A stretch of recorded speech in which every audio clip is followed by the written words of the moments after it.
الرحمن الرحیم۔ روزانہ رات کو سونے سے پہلے دن کے اعمال کا محاسبہ کرنا چاہیے کہ میرے دن کے اوقات میں اللہ کی رضا والے کام کتنے ہوئے ہیں اور اللہ کی ناراضگی والے کام کتنے ہوئے ہیں، اور اگر رضا والے اعمال ہوئے ہیں تو اس پہ تسبیح پڑھے، اللہ کی شکریہ ادا کرے، اور سمجھے کہ ناراضگی والے کام زیادہ ہیں تو اس وقت تک نہ سوئے جب تک استغفار نہ کرے، اور استغفار بے شک مختصر کرے لیکن اتنی ندامت سے کرے کہ دل سے آواز آئے کہ بس کر، معاف کر دیا آپ کو۔ قدم قدم پہ ہم گناہ ہو جاتے ہیں، کئی دفعہ اچھے ارادے بھی ہم کرتے ہیں لیکن وہ ارادہ ہمارا تکمیل کو نہیں پہنچتا تو ہم سے گناہ سرزد ہوتے ہیں۔ تو گناہوں کا ایک ہی علاج ہے کہ بندہ اللہ سے توبہ کرتا رہے اور اس امید پر گناہ نہ کرے کہ توبہ کروں گا۔ کئی دفعہ ایسا ہوتا ہے کہ آدمی کو پھر توبہ کی توفیق نہیں ہوتی، اور جتنا یہ آج کل حالات ایسے ہیں کہ اچھی مجلس سے، اچھی صحبت سے جتنا بعد ہوتا جا رہا ہے، جتنی دوری ہوتی جا رہی ہے، اس قدر گناہوں کی بہتات ہے۔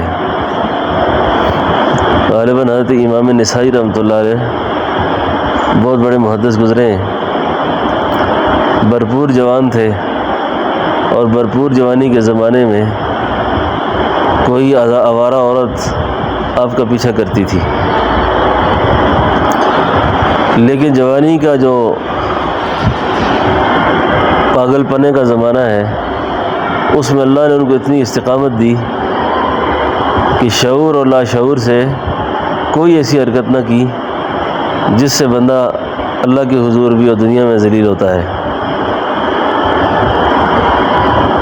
لیکن عمر جب 70 سال ہو گئی نا تو ایک دن بیٹھے بیٹھے وہ خیال آیا پہلے زمانے کا کہ اگر وہ عورت تجھے گناہ کی دعوت دیتی تھی، اگر تو گناہ کر لیتا، توبہ کر لیتا،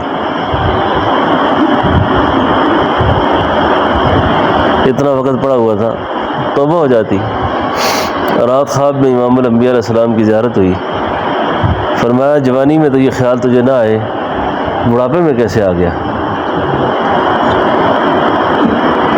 اب بڑھاپے میں آ کر اس طرح کی حرکت کا خیال پیدا ہوا ہے تو جوانی میں نہیں آیا آپ کو؟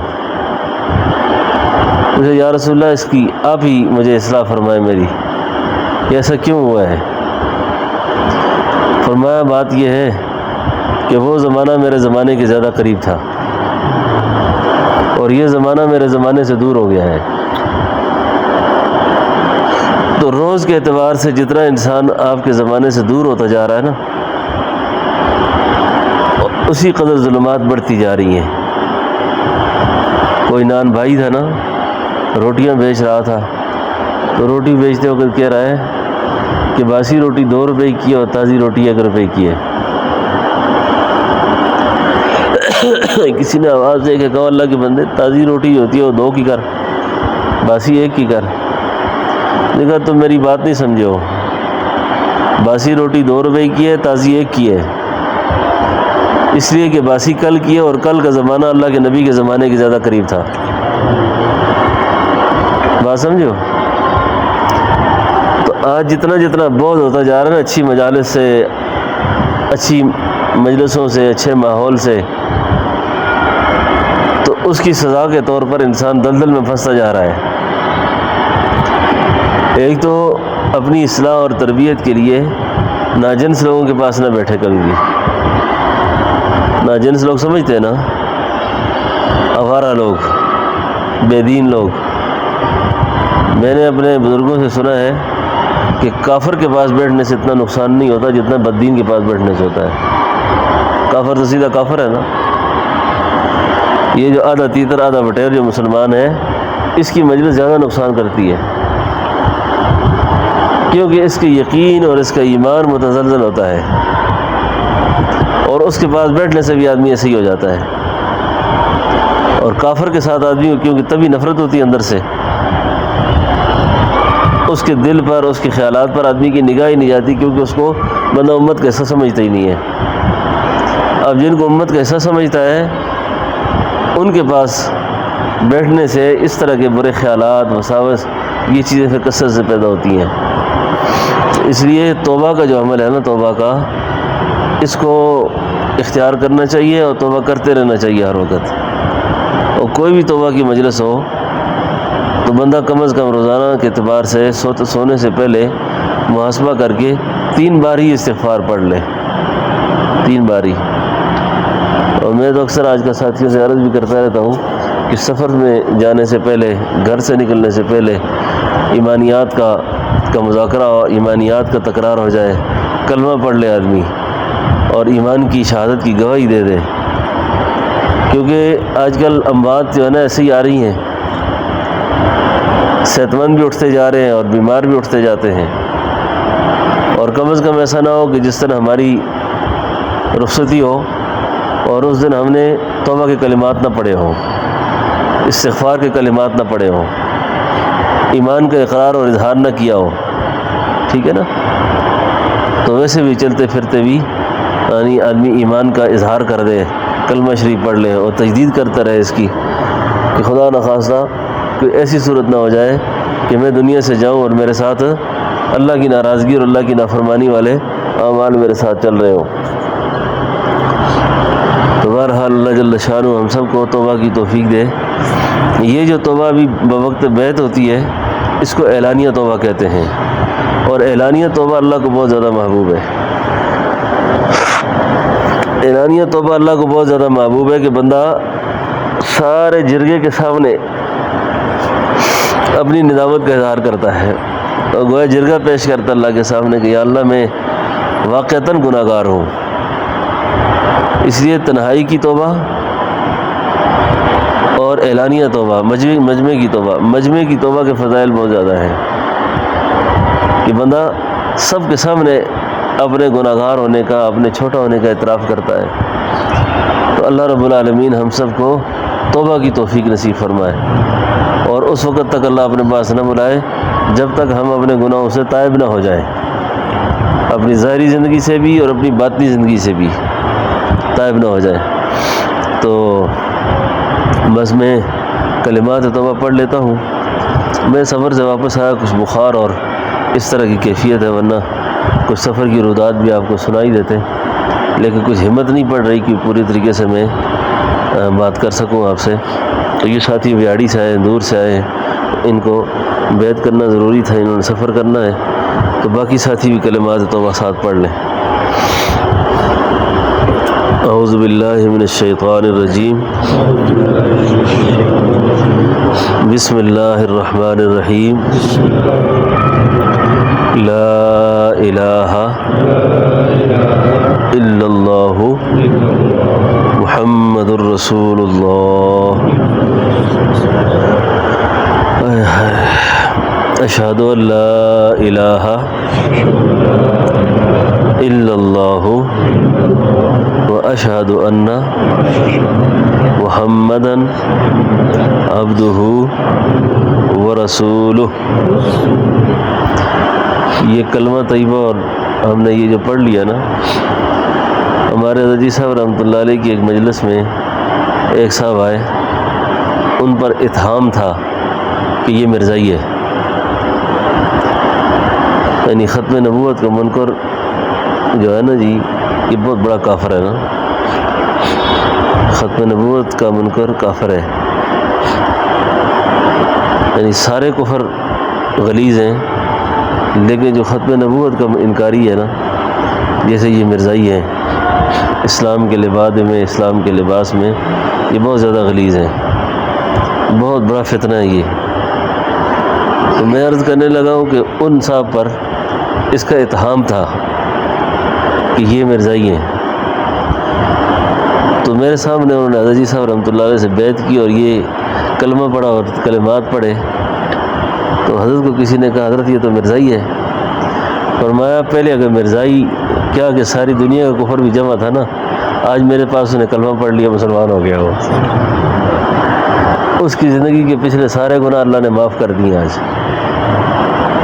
تو یہ کلمہ طیبہ اتنی مبارک دولت ہے کہ شعور اور ارادہ کر کے بندہ جب پڑھ لیتا ہے نا، جو کچھ بھی تھا گیا معاف ہو گیا، جو کچھ بھی تھا معاف ہو گیا، اور یہ بندہ مسلمان ہو گیا ہے۔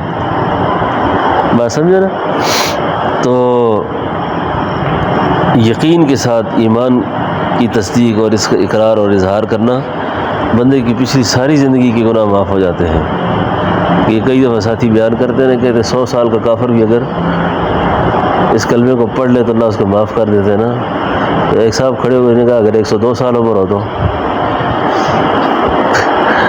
کیوں ڈاکٹر صاحب، ایک آدمی کی عمر 102 سال ہو تو پھر کیا کریں گے؟ تو 100 سال کا ہے اس نے، یہ بات ٹھیک نہیں ہے۔ ہاں، ساری زندگی کا کفر جو ہے نا، ایک دفعہ کلمہ پڑھنے سے اللہ تعالیٰ اس کو معاف کر دیتے ہیں۔ تو یہ بدگمانی حرام ہے کسی مسلمان سے، اور اس کے حرام ہونے کی وجہ بھی یہی ہے کہ انسان کلمہ پڑھ لیتا ہے، توبہ کر لیتا ہے، اور توبہ کر کے اپنے معاملات اللہ سے ٹھیک کر لیتا ہے۔ تو جب معاملہ اس کا اللہ سے ٹھیک ہو گیا تو ہمیں بدگمانی کرنے کا کیا فائدہ ہے پھر؟ ٹھیک ہے نا؟ تو یہ کلمہ ہم نے پڑھ لیا، اب آگے پڑھیے۔ آمنت باللہ و ملائکتہ و کتبہ و رسلہ والیوم الآخر والقدر خیرہ و شرہ من اللہ تعالی والبعث بعد الموت استغفر اللہ الذی لا الہ الا هو الحی القیوم واتوب الیہ استغفر اللہ الذی لا الہ الا هو الحی القیوم واتوب الیہ اللہم صلی علی سیدنا و مولانا محمد وبارک وسلم۔ یا اللہ، میں توبہ کرتا ہوں کفر سے، شرک سے، بدعات سے، رسومات جاہلیہ سے، توبہ کرتا ہوں حرام خوری سے، حرام کاری سے، چوری سے، چغلی سے، بے حیائی کے کاموں سے۔ اے اللہ، میری توبہ قبول فرما، اور سلسلہ عالیہ نقشبندیہ میں میری اس بیعت کو قبول فرما۔ بس یہ آپ کی توبہ بھی ہو گئی، بیعت بھی ہو گئی۔ تو ابھی میں آپ کو ذکر کا اذن دے رہا ہوں۔ یہ جس طریقے میں آپ کو بیعت کیا ہے اس کو نقشبندی طریقہ کہتے ہیں۔ اس میں بس فیصلہ کن اہمیت انسان کی باطنی تربیت، اللہ کی رضا کا حصول، صحبت پر اور ذکر کے دوام پر ہے۔ تو ذکر اسم ذات قلبی جو ہے نا، ذکر اسم ذات قلبی، اس کا اذن میں آپ کو دے رہا ہوں۔ اللہ کے محبوب علیہ السلام سے مجھ گناہگار کو 32ویں واسطے سے میرے پیر و مرشد خواجہ پیر عبدالحی صاحب رحمۃ اللہ علیہ سے اس کا اذن ہوا، اور آپ نے یہ ارشاد فرمایا تھا، کوئی بندہ خدا اگر اللہ کی رضا کے لیے اصلاح کی نیت سے توبہ کرے، اس کو کلمات توبہ بھی پڑھائیں اور میرے اذن سے اس کو ذکر کا اذن بھی دیں۔ تو میں نے آپ کو ذکر کا اذن دیا، آپ کے ہم نے اس کو قبول کیا۔ مولانا محمد اللہ صاحب سے رابطہ رکھنا ہے، باقی انشاءاللہ آپ کی تربیت وہ خود کریں گے ادھر ہی، ٹھیک ہے نا؟ اپنے حال احوال بتایا کریں، اور ذکر فکر میں کلمہ طیبہ لا الہ الا اللہ اللہ اللہ، ٹھیک ہے؟ اور درود شریف اور استغفار، قرآن کریم کی تلاوت، جمعہ کو سورہ کہف، روزانہ صبح سورہ یاسین، اور روزانہ جو ہے نا زبانی طور پر اللہ اللہ اللہ اللہ 100 سے لے کے 500 دفعہ تک، اور اسی طریقے سے یہی ذکر آنکھیں بند کر کے دل کے اوپر تصور کر کے کرنا ہے، ٹھیک ہے نا؟ انشاءاللہ اللہ تعالیٰ آپ کو جزا خیر دے، اللہ تعالیٰ آپ کی توبہ کو قبول فرمائے، ہم سب کی توبہ کو قبول فرمائے، اللہ ہم سب کی نجات کا ذریعہ فرمائے۔ ربنا تقبل منا انک انت السمیع العلیم وتب علینا انک انت التواب الرحیم۔ اللہم صلی علی سیدنا و نبینا مولانا محمد وبارک وسلم وصلی علیہ۔ اے اللہ ہم سب کے گناہوں کو معاف فرما، ہماری خطاؤں سے درگزر فرما، ہماری پریشانیاں دور فرما، ہماری مشکلیں آسان فرما، ہماری تنگستیاں دور فرما۔ اے اللہ اپنی رضا ہمیں نصیب فرما، اپنی ناراضگی سے، اپنے غضب غصے سے اللہ بچا۔ اے اللہ جتنی زندگی ہماری باقی ہے ہمیں دین پہ زندہ رکھ، مرتے وقت ایمان نصیب فرما۔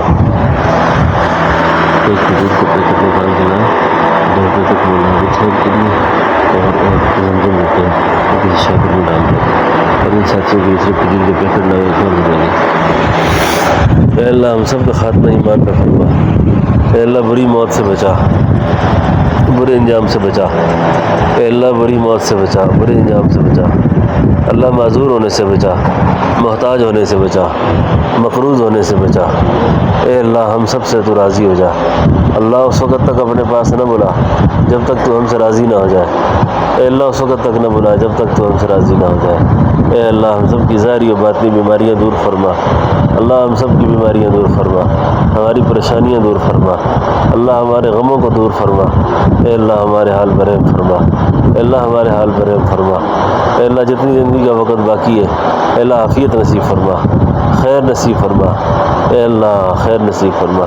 اللہ ہمارے مرحومین، ہمارے والدین، ہمارے مشائخ، اساتذہ، اہل تعلق جو دنیا سے رخصت ہو گئے میرے اللہ ان کی مغفرت فرما۔